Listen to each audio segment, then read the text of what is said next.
3, 2, 1. Welcome back to our channel સંગીત હમસફર. તો કાલે છે હાર્દિકનો બર્થડે એન્ડ હું બનાવવાની છું. એમને કેક બહુ ભાવતી નથી, તો હું બનાવું છું એમના માટે પિસ્તાચિયો પેલી વાયરલ કુનાફા બાર. એ બી ખબર નહીં એમને ભાવશે કે નહીં, બિકોઝ ચોકલેટ બી એ બહુ નહીં ખાતા, પણ કંઈક સ્વીટ તો હોવું જોઈએ ને. સો એના માટે હું અત્યારે પિસ્તા ફોલું છું.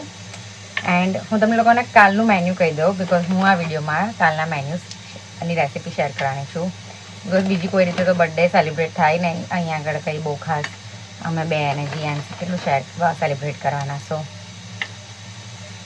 એન્ડ તો હું બ્રેકફાસ્ટમાં તો મે બી ચા અને ટોસ્ટ જ ખાશે, બિકોઝ બધું હેવી થઈ જશે ને સમર છે તો બહુ ખવાય નહીં. સો બ્રેકફાસ્ટમાં હું બ્રેકફાસ્ટમાં હું કંઈ નહીં બનાવું. લંચમાં હું બનાવવાની છું શેઝવાન મસાલા બન, જે બહુ જ યમી બનશે એન્ડ બહુ જ ટેસ્ટી ડિલિશિયસ. એન્ડ ડિનરમાં એમનું favourite cheese butter masala and naan. And હું ઘઉંના લોટનું જ નાન બનાવું. સૌથી પહેલાં ઇન્ગ્રીડિયન્ટ્સ બતાવી દઉં તો 150 ગ્રામ વ્હાઇટ ચોકલેટ છે, એન્ડ 100 ગ્રામ ચોકલેટ ચિપ્સ છે. આ મિલ્ક ચોકલેટ ચિપ્સ છે, વ્હાઇટ ચોકલેટ ચિપ્સ નથી, પણ આપણને વ્હાઇટ ચોકલેટ બસ આટલી જ જોઈશે. એન્ડ બીજી મિલ્ક ચોકલેટ મારા જોડે 100 ગ્રામના 3 છે, તો આપણે આમાંથી 2 એન્ડ આ યુઝ કરીશું. તો ટોટલ 300 ગ્રામ હું મિલ્ક ચોકલેટ યુઝ કરું છું. એન્ડ આ 1 કપ પિસ્તાચો છે. અને આ જે વર્મેસીલી છે એને આપણે ઘીમાં રોસ્ટ કરીશું. તો સૌથી પહેલાં મિલ્ક ચોકલેટ મેલ્ટ કરીએ એન્ડ વ્હાઇટ ચોકલેટ મેલ્ટ કરીશું, જેથી ચોકલેટનો બેઝ રેડી થાય. Okay, double boiler method use કરવાની છે, એટલે હું પાણીને ગરમ કરવા મૂકું છું એન્ડ પછી બોય મને ચોકલેટ ચોપ કરી આપશે અને પછી મેલ્ટ કરશે. બરોબર ને? બર્થડે કાલે છે. હા, તો બર્થડે માટે ચોકલેટ બનાવું છું ને, ત્યાં સુધી હું પિસ્તાચો ગ્રાઇન્ડ કરી દઉં. માટે ચોકલેટ બનાવજો. હા, ત્યાં સુધી હું પિસ્તાચો ગ્રાઇન્ડ કરી દઉં અને વ્હાઇટ ચોકલેટ મેલ્ટ થઈ જશે ને એટલે વ્હાઇટ ચોકલેટને બી પિસ્તાચોમાં મિક્સ કરીને ગ્રાઇન્ડ કરી દઈશું, જેથી બહુ જ મસ્ત પિસ્તાચો ક્રીમ બની જાય.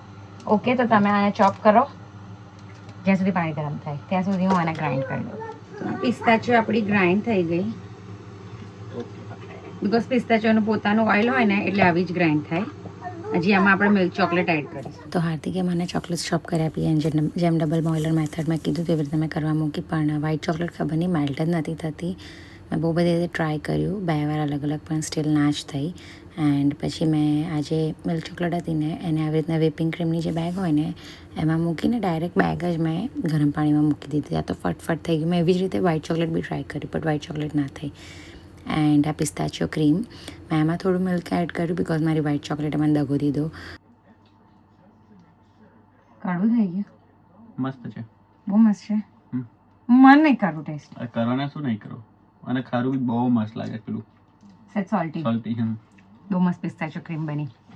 થોડું મિલ્ક એડ કર્યું મેં, બિકોઝ મારી વ્હાઇટ ચોકલેટે મને દગો દીધો. વ્હાઇટ ચોકલેટ મારા પાસે ચિપ્સ પડી છે, હું એ યુઝ કરું છું, બિકોઝ મારી પેલી વ્હાઇટ ચોકલેટે મને દગો દીધો. થોડીક જ લઉં છું, બિકોઝ મને એમ ડિઝાઇન પાડવા માટે જ જોઈએ છે. તો મેં પિસ્તાચિયો ક્રીમમાં મતલબ પિસ્તાચિયો જે મારા કરી દીધા હતા એમાં મેં વ્હાઇટ ચોકલેટ એડ કરી હતી. જે મારી વ્હાઇટ ચોકલેટ મેલ્ટ નથી થઈ ને એ જ મેં ડાયરેક્ટ એડ કરી હતી, અને એમાં જ પછી મેં મિલ્ક એડ કર્યું.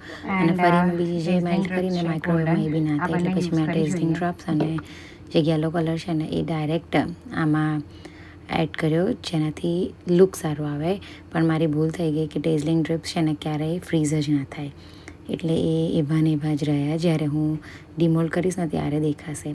અને પછી પિસ્તાચિયો ક્રીમ મારી થઈ ગઈ એટલે મેં વર્માસીલી લીધી એન્ડ પછી એને ઘીમાં રોસ્ટ કરી. તો મેં જેટલી વર્માસીલી હતી ને એની હાફથી બી ઓછી વર્માસીલી લીધી, અને પછી એ થોડી ગોલ્ડન બ્રાઉન થઈ ગઈ ને એટલે મેં એમાં પિસ્તાચિયો ક્રીમ એડ કરીને ટ્રાય કર્યું કે એ બ્રેક થઈ જાય, જેથી હું નાના બનાવું છું ને તો એમાં આવી જાય. તો મેં આમાં ચોકલેટ એડ કરીને એને ફ્રીઝમાં મૂકી દીધી હતી ફોર 10 to 15 મિનિટ્સ. ને પછી મેં બધું જ પિસ્તાચિયોવાળું જે મેં બનાવ્યું ને એ એના પર મૂકી અને એના ઉપર પાછી ચોકલેટ એડ કરી, મિલ્ક ચોકલેટ મેલ્ટ કરેલી, એન્ડ એને ફરી પાછું ફ્રીઝમાં મૂકી દીધું ફોર 3 to 4 hours. તો નહીં કહું, ઓવરનાઇટ મૂક્યું, બિકોઝ હું નેક્સ્ટ ડે એનીવેઝ એને યુઝ કરવાની હતી.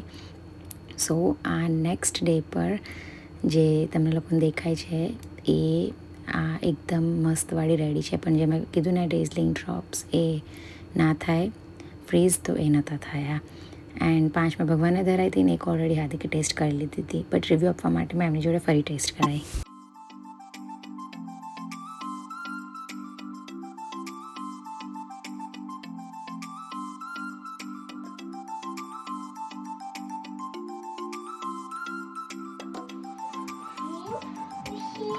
લો જોઈ મસ્ત છે. મેં તો ખાઈ, પણ હું શું કહું છું, મને ખબર લો ક્રંચ મસ્ત છે. ક્રીમ બધા બહુ મસ્ત છે. Crunchy and yes wow. Just wow. તો ભાઈ હું તો બપોરે ખાવાની છું એટલે અત્યારે નહીં, પણ હાર્દિકે તો ઓલરેડી એક ખાધી, પણ ડીમોલ્ડ કરી એટલે આ ડીમોલ્ડ કેમ નહીં થશે, મને લાગતું નહીં થાય. હમણાં મૂકી દો ને, તમારે ક્યાં ખાવાની? હા તો મૂકી દો. એન્ડ પછી હું પાછી લંચ બનાવવા આવી. તો લંચમાં જેમ મેં કીધું શેઝવાન મસાલા બન બનાવવાની હતી, તો મેં ઓઇલ લીધું એન્ડ એમાં તમને ગમતા વેજીટેબલ્સ નાખવાના. તો મેં પહેલાં અનિયન નાખ્યું, પછી સોલ્ટ નાખીને એને મસ્ત થોડું થવા દીધું. એકદમ બ્રાઉન નહીં કરવાનું બિકોઝ આપણને ક્રિસ્પી રાખવાનું છે. એન્ડ મારા જોડે yellow, orange and green bell papers હતા, તો મેં એ બધા એડ કરી દીધા. એન્ડ આને બી એકદમ સરસ ક્રિસ્પ થાય ને એવી રીતે મેં ફાસ્ટ ગેસ પર જ કર્યું હતું બધું. પછી મેં એમાં પનીરના ક્યુબ્સ એડ કર્યા, ગાર્લિક પાવડર એડ કર્યો એન્ડ દેટ્સ ઇટ. મેં આમાં બીજું કંઈ જ એડ નહીં કર્યું. અને પછી બનમાં બંને બાજુ બટર લગાવ્યું એન્ડ જે આપણે આ બનાવ્યું હતું ને સ્ટફિંગ, એને ઠંડુ થવા દેવાનું. એન્ડ યસ, આ સ્ટફિંગમાં મેં શેઝવાન એન્ડ ટમેટો કેચઅપ બી એડ કર્યો હતો. તો આને આપણે સ્ટફિંગને ઠંડુ થયા પછી બનમાં લગાવવાનું, ચીઝ લગાવવાની અને પછી બંને ઢાંકીને બટરમાં એને મેં બંને બાજુ થોડી વાર માટે શેકી દીધા. એટલે આપણું શેઝવાન મસાલા બન ઇઝી એન્ડ એકદમ ક્વિક રેડી. આમાં તમને મનગમતા જે બી વેજીસ હોય તમે નાખી શકો છો, પણ મને આ 3 જ આમ એવું લાગે પછી બહુ બધા વેજીસ થઈ જાય. એન્ડ આને ફાસ્ટ ગેસ પર જ કરવાનું જેથી ક્રંચ મેન્ટેન રહે એનો. તો આ બહુ જ ઇઝી રેસીપી છે. એન્ડ જે કુનાફા બાર બનાવ્યું તો એ બી બહુ જ ઇઝી રેસીપી છે એન્ડ બહુ જ ક્વિક છે. તમે લોકો બંને જરૂરથી ટ્રાય કરજો એન્ડ મારી ચેનલને સબસ્ક્રાઈબ કરજો જો નવા હોવ તો. વિડીયોને લાઇક કરજો એન્ડ શેર કરજો એન્ડ વિડીયોમાં બન્યા રહેજો બિકોઝ હજી હાર્દિકાનો રિવ્યૂ આપશે એન્ડ એમના બર્થડે પર એમને કેવું સેલિબ્રેટ કર્યું, મતલબ એમને કેવું રહ્યું એનો બી રિવ્યૂ આપશે.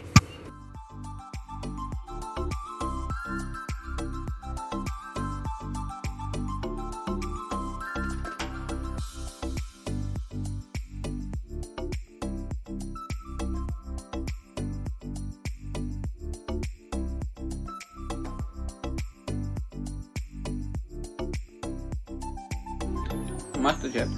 શેઝવાન બહુ મસ્ત લાગે છે ને ચીઝ વાત જ ના કરો, નેક્સ્ટ લેવલ. આપણે જાણીએ કે હાર્દિકના બર્થડે પર, મતલબ હાર્દિકનો રિવ્યુ બિકોઝ મેં જે બનાવ્યું એની તો મેં રેસીપી સેટ કરી દીધી. ચીઝ બટર મસાલા નહીં કરી બિકોઝ પછી બહુ બધું થઈ જશે, તો ચીઝ બટર મસાલાને હું નેક્સ્ટ ટાઈમ કરીશ. પણ મેં એમાં ચીઝ બટર મસાલા નહોતું બનાવ્યું, મેં બનાવ્યું હતું પનીર ચીઝ ગોટાળો બનાવ્યો હતો એ દિવસે એન્ડ એ બી એમને ભાવ્યું હતું. તો પણ એમના મોડેથી સાંભળીએ કે કેવું લાગ્યું હતું એ હવ, અને એમનો દિવસ કેવો રહ્યો, એમને રજા લીધી હતી, ઘરે રહ્યા તો એમને શું કર્યું ને એમને કેવો રહ્યો આખો દિવસ એ એમને પૂછીએ. એના પહેલાં તમે લોકો ચેનલ પર નવા હોવ તો ચેનલને સબસ્ક્રાઈબ કરો કે એને જેથી સબસ્ક્રાઈબ, હા સબસ્ક્રાઈબ કરો. એન્ડ હવે હાર્દિકને રિવ્યૂની વાળી. બર્થડેમાં એવું હતું, આ વખતે મને જેવી જોઈએ એવી બર્થડે હતી. આખો દિવસ ઘરે રહ્યો, આખો દિવસ મસ્ત મસ્ત ખાવાનું મળ્યું અને બસ એન્જોય કર્યો. શું એન્જોય કર્યું? આરામ કર્યો તમે તો ખાલી. એ જે મને કરવું હોય ને, કે એટલે આરામ બી નતો કરો કેમ કે બધાના ફોન આવતા હોય, સ્ટોરી મેન્શન કરી હોય, એ લોકોને રિપ્લાય કરવાનો, ફોનનો રિપ્લાય કરવાનો, બસ આ જ બધું હોય ને બર્થડેમાં. તો મને તો એ જ ગમે. તો મજા આવી. તો મજા આવી કેમ કે ફૂલ ટાઈમ મારો પોતાનો જ હતો. તમે કહી દો ને કે વિડીયોને લાઈક કરો, શેર કરો અને બધું તમે જરા ફોર્માલિટી. ઓકે, તો વિડીયો ગમે તો તમને લાઈક કરો, શેર કરો, ચેનલને સબસ્ક્રાઇબ કરો. Thank you for watching. Bye bye.